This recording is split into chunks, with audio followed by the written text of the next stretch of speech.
So how do we recover from OCD? Gold standard treatment for OCD is cognitive behavior therapy and a form of that called exposure and response prevention. It's the gold standard treatment, which means it has the best evidence base, the greatest number of studies and the most evidence pointing to it being helpful. ERP involves learning the psychoeducation of OCD, understanding the cycle, understanding the way obsessions and compulsions show up. And then we start to engage in exposure and response prevention, where we list triggers and things that will activate the OCD that we then start to face, and we let go of the compulsions, and over time clients will habituate to these triggers and the OCD symptoms will reduce. Or people learn a new association with the triggers. They learn they can cope with these difficulties. So these are the two models of ERP, which is the habituation model and the inhibitory learning model.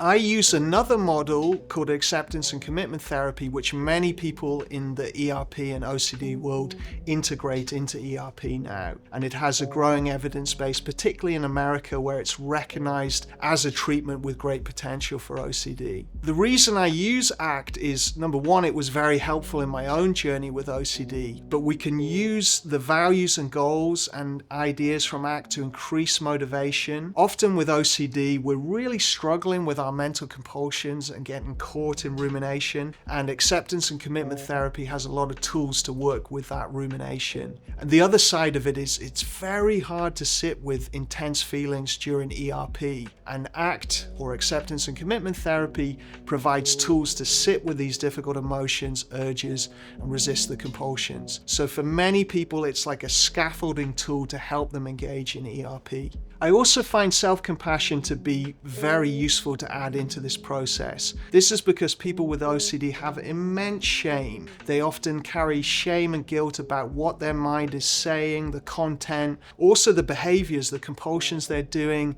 and that they're a person with vulnerability.